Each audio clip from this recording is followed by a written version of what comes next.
मैं मुसलमान भाइयों बहनों को भी कहना चाहता हूं, सीएए में किसी की नागरिकता लेने का प्रावधान नहीं है। मैं इस बिल को फाड़ता हूं, ये हिंदुस्तान को तोड़ने की कोशिश कर रहा है। देश और दुनिया को सीएए, एनआरसी, एनपीआर की क्रोनोलॉजी समझाने वाले home minister of India mister Amit Shah ने आज बंगाल में सीएए के ताल्लुक से ये ऐलान कर दिया है कि सीएए पर, सिटीजनशिप अमेंडमेंट एक्ट पर कोरोना वायरस वैक्सीनेशन के खत्म होते होते अमल शुरू कर दिया जाएगा। जो कहते हैं वो करते हैं। हमने सीएए का कानून पारित किया है। मैं आज इस पवित्र भूमि पर वादा कर कर जाता हूं, जैसे ही ये वैक्सीनेशन का काम समाप्त होता है, जैसे ही कोरोना से मुक्ति मिलती है, आप सभी को नागरिकता देने का काम भारतीय जनता पार्टी की सरकार समाप्त। मतलब ये हुआ कि मुल्क भर में सीएए आइंदा 3 साल में नहीं किया जाएगा। जी हाँ, हिंदुस्तान की 130 करोड़ आबादी को वैक्सीनेट करने के लिए एक्सपर्ट्स की ये राय है कि कम से कम 5 साल लग सकते हैं। लेकिन अगर हुकूमत तेजी से ये अमल करती है और हर शहरी को वैक्सीनेट करने के लिए पोलिंग बूथ की तरह वैक्सीनेशन सेंटर्स कायम किए जाते हैं, तो 3 साल में इस अमल को पूरा किया जा सकता है। वेस्ट बंगाल में आज अमित शाह ने एक इलेक्शन रैली से खिताब के दौरान ये कहा है कि सीएए यानी सिटीजनशिप अमेंडमेंट एक्ट सिटीजनशिप देने के लिए है, सिटीजनशिप छीनने के लिए नहीं है। बहकाते माइनॉरिटी के भाइयों बहनों को बहकाते कि आपकी नागरिकता चली जाएगी, आपकी नागरिकता नहीं जाएगी, उसमें नागरिकता देने का प्रावधान है। मेरे मतवा समाज के भाइयों बहनों माताओं को नागरिकता देने का काम करेंगे। शायद अमित शाह को यह नहीं मालूम कि लोग, हिंदुस्तान के शहरी और जो लोग सीए, एनआरसी, एनपीआर के खिलाफ मूवमेंट चला रहे थे, वो इस बात को जानते हैं कि सीएए से शहरियत नहीं ली जाएगी, बल्कि नेशनल रजिस्टर फॉर सिटीजन्स जो तैयार किया जा रहा है, नेशनल पॉपुलेशन रजिस्टर जो तैयार किया जा रहा है, जिस तरह से आसाम में एनआरसी करते हुए कई लोगों को डाउटफुल सिटीजन्स की कैटेगरी में रखा गया है, वो किया जाएगा। इसके लिए ये एहतजाज हो रहा है।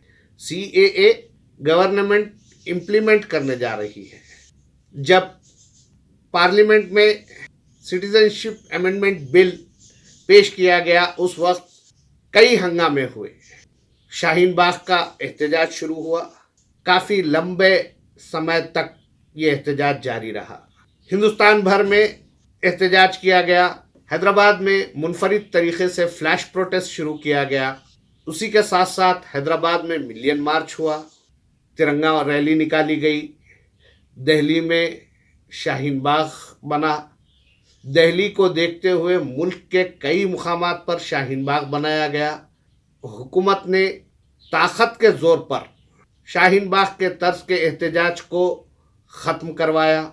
शाहीन बाग में एहतजाज करने वाले हिंदुस्तानियों को कपिल मिश्रा जैसे भारतीय जनता पार्टी के लीडरों ने देश का गद्दार करार दिया। उन्हें गोली मारने की बात की गई। देश के गद्दारों को नारे लगाए गए।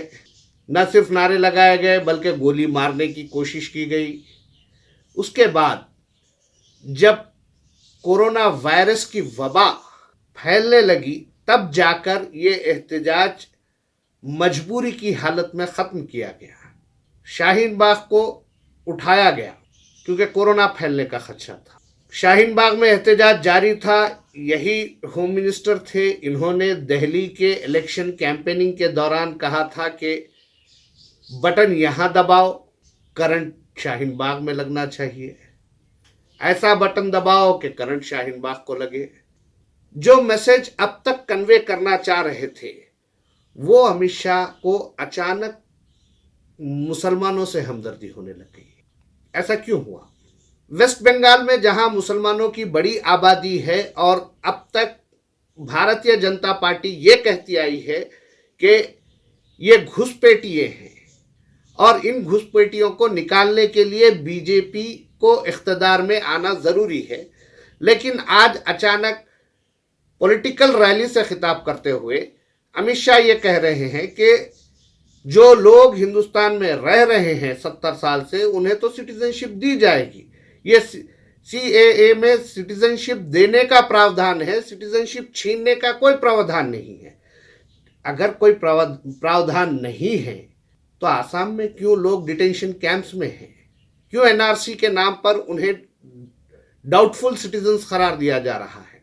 इसका जवाब जब उनसे पूछा जाता है तो वो क्रोनोलॉजी समझाने लगते हैं। उनके क्रोनोलॉजी समझाने का अंदाज बहुत अच्छा है, बहुत से लोगों को अच्छा भी लगता है, समझ में भी आता है। बल्कि उन लोगों को तो जल्द ही समझ में आता है जिनकी जहनियत हिंदुत्ववादी हो चुकी है। ऐसी जहनियत वालों की तरफ से हिंदुस्तान में जो नफरत फैल रही है उसे दूर करने के लिए बीजेपी को जो काम करना चाहिए, बजाय उसके ऐसे ऑब्जेक्शनेबल, ऐसे डाउटफुल एक्ट्स पर काम कर रही है, जिससे ये क्लियर पिक्चर हो रही है कि बीजेपी हिंदुस्तान को एक मजहब का मुल्क बनाने की कोशिश कर रही है। मगरबी बंगाल यानी वेस्ट बंगाल में इलेक्शन कैंपेनिंग ठीक है, बहुत अच्छी बात है। इलेक्शन कैंपेन के दौरान आप ऐलानात करते हैं, लेकिन आज की तकरीर में उन्होंने जो बात कही कि वो जिस मंच से बात कर रहे हैं उस मंच को उन्होंने मुतबर्रिक करार देने की कोशिश की। बीजेपी का मंच, बीजेपी का स्टेज मुतबर्रिक हो गया, जबकि वो ये भूल गए कि पार्लियामेंट में उन्होंने इस सिलसिले में क्या कहा था। उन्होंने अपनी आज की तकरीर के दौरान घुसपैठियों की बात की। घुसपैठिए सिर्फ बांग्लादेश या पाकिस्तान से नहीं आते, अगर आते हैं तो रोकना सेंट्रल गवर्नमेंट का काम है। सेंट्रल गवर्नमेंट को चाहिए कि वो बांग्लादेश और पाकिस्तान से आने वाले घुसपैठियों को रोके। और अगर गवर्नमेंट ये कह रही है कि घुसपैठिए इन ममालिक से हिंदुस्तान में दाखिल हो रहे हैं, तो गवर्नमेंट अपने फेलियर को कबूल कर रही है। चाइना से जो घुसपैठिए आ रहे हैं, अरुणाचल प्रदेश में जिन लोगों ने अपना गांव बसा लिया है, जो चाइना अपनी फौज को एलएसी के अंदर भेजता जा रहा है, उस पर अमित शाह ने कोई जबान नहीं खोली। जबकि पिछले 1 हफ्ते 1.5 हफ्ते से चीन की हरकतें जारी हैं, ये बात सामने आ चुकी है। लेकिन उसके बावजूद अमित शाह को याद क्या आया? Citizenship amendment act. Citizenship amendment act दरअसल मुल्क भर में जो लोग शरणार्थी हैं, जो लोग महाजिर हैं, जो लोग रिफ्यूजीज हैं, उन्हें सिटीजनशिप प्रोवाइड करने का कानून है। यकीनन ये बात सही है, लेकिन एनपीआर और एनआरसी ये क्या है, इसे समझने की ज़रूरत है। सिर्फ सीएए को अगर देखा जाए तो उसकी कोई मुखालिफत नहीं की जानी चाहिए, लेकिन नेशनल पॉपुलेशन रजिस्टर और नेशनल रजिस्टर फॉर सिटीजन्स के नाम पर जो एक पर्टिकुलर कम्युनिटी यानी मुसलमानों को टारगेट करने का जो प्लान तैयार किया गया है, उस प्लान पर अगर अमित शाह क्लैरिटी देते हैं, बीइंग ए होम मिनिस्टर, अगर वो क्लैरिटी देते हैं तो ये बात कबूल की जा सकती है। लेकिन वो ऐसा नहीं कर रहे हैं, बल्कि ये कह रहे हैं कि क्रोनोलॉजी को समझने की ज़रूरत है। यकीनन एनपीआर, एनआरसी, सीए तीनों एक दूसरे से जुड़े हुए हैं। अगर सिर्फ सीए होता तो बात कुछ और होती। जब तीनों एक दूसरे से जुड़े हुए हैं तो इसका साफ मतलब ये है कि जिन लोगों का record national register of population और नेशनल रजिस्टर ऑफ सिटीजन में नहीं आएगा, उन लोगों को सीएए के जरिए टारगेट किया जाएगा। जो डिटेंशन कैंप बनाए जा रहे हैं उसके ताल्लुक से अमित शाह अपने एक इंटरव्यू में क्लियर कर चुके हैं कि डिटेंशन कैंप की तामीर एक कंटिन्यूअस प्रोसेस है। ऐसे लोगों के लिए डिटेंशन कैंप्स होते हैं जिन लोगों को ना उनके मुल्क वापस जाने की सहूलत हासिल होती है और ना मुल्क हिंदुस्तान में रहने के लिए कोई वीज़ा या एक्सेस या इजाज़त हासिल नहीं होती। तो ऐसे कितने लोग आ चुके हैं।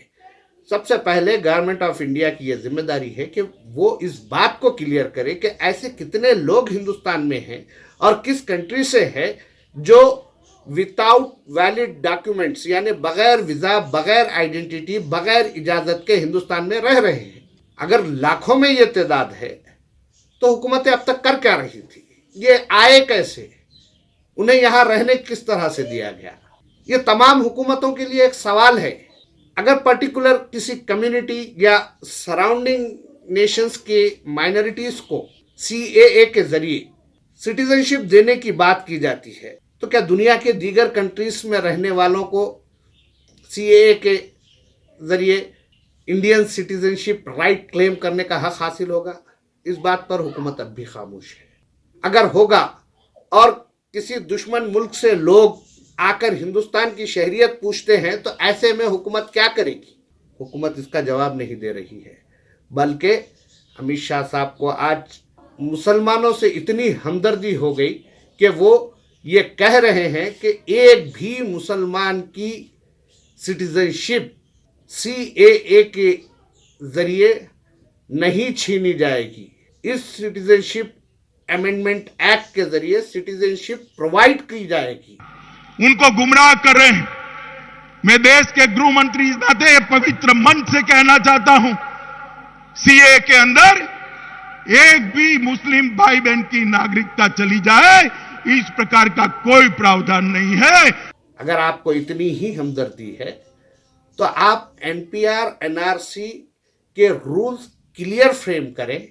CAA के ताल्लुक से NPR और NRC के साथ साथ अगर आप बात करते हैं तो आपकी बात पर किसी हद तक भरोसा किया जा सकता है। लेकिन अगर जब आप इसके साथ साथ बात करेंगे तो आप जिस पॉलिटिक्स के लिए, जिस तरह के मकसद के हुसूल के लिए ये कोशिश कर रहे हैं, वो मकसद आपको हासिल नहीं होगा। इसीलिए आप CAA के नाम पर देश भर के लोगों को गुमराह कर रहे हैं। इस तरह की गुमराही के जरिए जो रेफ्यूजीज के वोट हासिल करने की पॉलिसी वेस्ट बंगाल में अडॉप्ट की जा रही है, अगर यही बात आप दिल्ली में कहते, यही बात बिहार में कहते, यही बात अपने इंटरव्यूज में कहते, बल्कि अगर यही बात पार्लियामेंट में कहते तो शायद इस बात को कबूल किया जा सकता था। लेकिन जब जब गवर्नमेंट ऑफ इंडिया ने CAB या CAA की बात की, उसके साथ साथ NRC और NPR को जोड़कर बात की है और अब वोटर्स को गुमराह करने के लिए CAA को अलग करते हुए बात की जा रही है। इन हालात से हमें चौकन्ना रहने की जरूरत है। ये देश की संसद का कानून है, आप कैसे रोकोगी? और वैसे भी अब रोकने की स्थिति में भी नहीं रहोगी, क्योंकि अप्रैल के बाद तो आप मुख्यमंत्री भी नहीं रहने वाली है ममता दीदी। मुझे बताओ भाइयों बहनों, इधर रहने वाली है क्या? जोर से बोलो, रहने वाली है क्या? मतवा समाज रहने देगा क्या? नाम सूत्र समाज रहने देगा क्या? शरणार्थी भाई बहन रहने देंगे क्या? मित्रों, ये भारतीय जनता पार्टी की सरकार है, घुसपैठिए को घुसने नहीं देगी और शरणार्थियों को सम्मान और नागरिकता देकर गले से लगाने का काम करेगी ये भारतीय जनता पार्टी की। हम तो वो करना चाहते हैं जो 70 साल से यहां हैं, आज भी अपमानित होकर जी रहे। क्या दोष है उनका? उनका दोष क्या है? ये देश पर उनका जितना ही अधिकार है जितना यहां के रहने वाले लोगों का है। शरणार्थी भाइयों का अधिकार इतना ही है जितना मेरा अधिकार है। आप सबका अधिकार इतना ही है जितना मेरा है।